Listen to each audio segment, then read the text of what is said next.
What is up, everybody? It's your boy Versus here today, and we have to talk about the PlayStation Plus Extra March lineup, the PlayStation Plus game lineup for this March.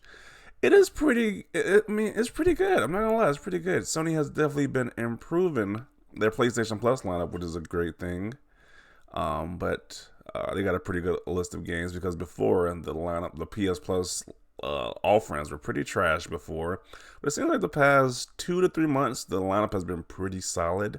That is what competition brings because they're getting so much flack for the games for their service not being as great as Game Pass. This is what it brings: great, compelling games. So for this month, they got Tachia, an indie game that drops day one on PS Plus.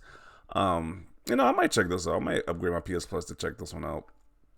I think you need to have the extra or like the premium to check these games out. So I might upgrade to extra just to check out Chia. Ghost War Tokyo. That game is coming on Xbox 2, I believe, in April. It's finally getting released from the shackles of PlayStation. Uncharted Legacy of Thieves, Immortals, Realm 6 Destruction, Life is Strange True Colors, and the second one, Dragon Ball Z Kakarot. So a list of games. There's a lot of games that's like an offer that could be pretty great to some people, but what I really want to talk about is the hypocrisy between some of these Sony fanboys. Because wasn't the narrative that, hey, subscription services are bad, subscription services are ruining gaming, people don't buy games anymore? But soon as PlayStation start giving these guys some good games, that is actually somewhat. It's not incompetent anymore. It's actually a good service now, somewhat good. It's not as great as Game Pass. Don't get me wrong there, but Sony fanboys start losing their minds. So apparently, this guy says this should be common knowledge at this point. The PlayStation Plus Extra is better than Xbox Game Pass. Now, this is highly debatable. So it's an opinion piece at the end of the day. Like, this is opinion, but I would say this is just a ridiculous statement because Game Pass, you get games day one consistently.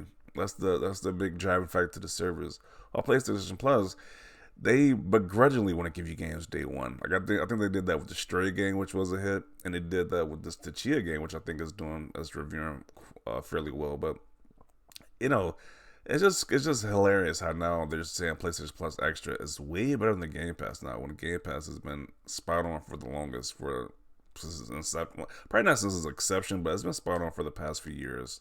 Game Pass, so it's just fascinating that they are now champion PlayStation Plus, a gaming subscription service. And it was like, oh no, that is the doom and gloom of gaming. But it's game subscription services is fine now. Now the PlayStation does it. They're actually competent. When it was trash, it was like game subscription services are bad. But now that they're actually giving their fan base some good games, it's good now. Subscription services are fine.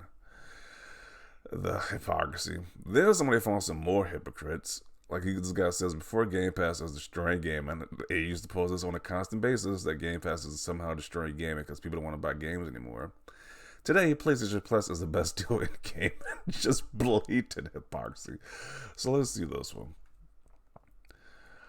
I never did personally, but a lot of people were under the delusion that Game Pass is such a great thing for gaming, and I think it's slowly but surely creeping its head that Game Pass is a good deal, but actually quite destructive nonetheless. So saying Game Pass is bad by saying it's destructive, that's such a ridiculous statement. How can a rental service be destructive? But that's their opinions. Okay. So he's saying, goodbye Xbox One X, you were the most boring console I ever played. Played Gears 4 to 5 and Ori 1 and 2, tried Game Pass and hated it. Hated the interface. It's all because real gamers are passionate people that will voice their opinions for what's right, and Lame Pass is attempted to destroy gaming as we know it. What is with these people? Both people say Game Pass is just destroying gaming. Subscription services are just destroying gaming. Like, really? That's already a bizarre take as it is, but let's see their new takes. So this is the after PlayStation Plus gets some great games on it. And saying how PS Plus became so much better than Game Pass so quickly. What? PS Plus really the best value in gaming. And this is pathetic. Like, this is before. Let's look at the before. Before, both saying Game Pass is ruining gaming because you're renting games, not buying them. But now, Hey, renting games is the good is the bee's knees now. It's the greatest thing you can do now. It's like, really? Fanboys, Sony fanboys are literally hypocrites. Another example of their hypocrites. Hip. Just being, it's just like, why? Why can't you just give Game Pass props? It's like, why must you do this and just be exposed as just like some clowns? It's like, geez. And most of these games that they're celebrating have been in Game Pass at one point. Obviously, not the PlayStation exclusives like Horizon Forbidden West or Uncharted. But most of these games have been in Game Pass before. So if you're liking PS Plus now, then you should be praising Game Pass because they have most of the same games in Game Pass before. So just ridiculous. These hypocrites. Checked Game Pass, thought it was trash. After some time, upgraded PS Plus, essentially actually because it was just a little bit more. Still think it's the same trash as Game Pass. Okay. PlayStation fanboys are always either jealous or projecting. Hypocrites caught in 4K, most definitely. Like, you can't get any worse than this, where somebody literally look at your tweet history and say, "Hey, you said Game Pass was trash before in the past, and now you're praising PS Plus." It was like they had the same games as Game Pass, so definitely a lot of it's just ridiculous. It's just pretty much, like I said, at the end of the day, it's always Xbox bad, PlayStation good. Whatever Xbox does is bad, but PlayStation does the same thing. It's amazing now. It's just fascinating how that works out. I would agree PS Plus is better than Gold. Game Pass is better value with the day one releases and other perks. Okay. These points gotta take the damn blinders off. They really do. It's like, why not just give Game Pass the praise before in the beginning? Why not give us those flowers if it's that great? Give it us flowers and move on. They're only hating on Game Pass because on a different box, a different console they don't prefer, which is just ridiculous. These people really have no shame. If Game Pass didn't exist, PS Plus wouldn't be still here. Yeah, Game Pass didn't exist. PS Plus, as it is right now, wouldn't be as great. Because last month they had a Horizon in West. Last month was a decent offer as well, but I thought last month they might do a bait and switch, like just make it 1 month to be good, so that hey, we got people to subscribe to the service, so we can go back to being a normal trash. But it's like at least they're being competent now, which I give Sony props for. At least they're trying to step it up. So, which is what all gamers should want at the end of the day, is both these companies to compete. Because before, like I said, PS Plus was not great before, but now Game Pass um, is actually forcing Sony to compete. That we're getting better stuff in the PS Plus service now. So at the end of the day, gamers win. Unless you're like some type of fanboy, then you probably lose because you get exposed for being a hypocrite. Like, clowns. That's definitely what these guys are. I feel like they both are the same, just a service that brings all the free to play players to actually pay at least a little something for the gaming they do. They pay for the subscription and feel like they are still gaming for free because of the amount of games they get. Well, it's definitely not free to pay for either one of these services, but okay.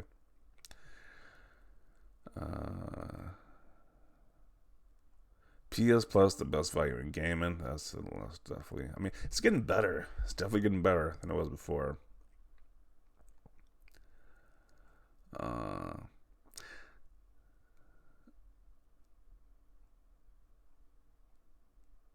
Just calling it pathetic. Yeah, like this game is reviewing well, and that's cool because like people really don't support the indie games on PlayStation. They just support the big budget games. But hopefully this indie game gets some type of shine because if it's reviewing well, hopefully it's a great game. So let's see. I guess gaming survived to Game Pass, and now the new era has arrived. They are either both trash or both great. I say trash, at least in the sense they are both bad for gaming. Are we still sticking with this narrative that they're bad for gaming? Like every other, like is their library bad for the book industry? Or is the I don't know, what other is Spotify bad for the music industry? Like what are we doing here? It's like you're just renting something. Like it doesn't take away the option for you to still buy it. So I don't know.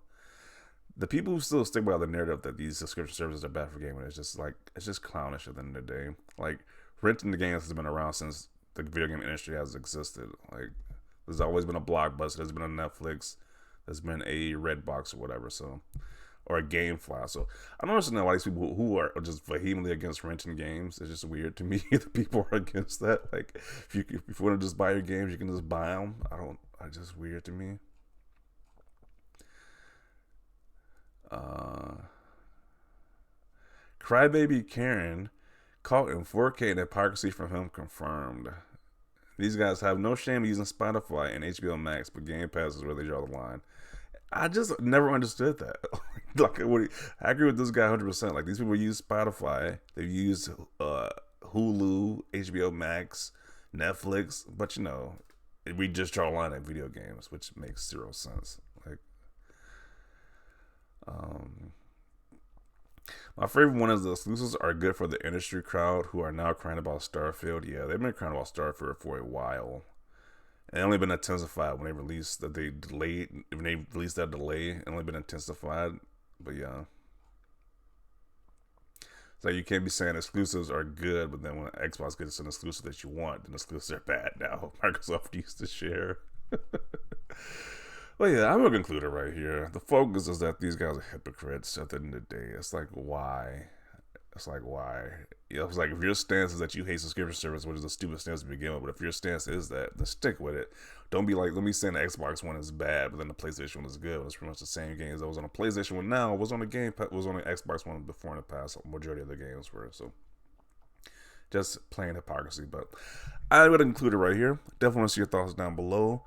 Ponies are being caught in 4K, as the kids like to say it now, with their blatant hypocrisy. So you love to see it. Hopefully these guys change, but I don't think they will. It's just like, why can't they just praise? Why can't they give Xbox a praise? I don't know. It's just like, it's just getting pathetic at this point. But definitely want to see your thoughts down below. Leave a like this video. And as always, thanks for watching, and peace.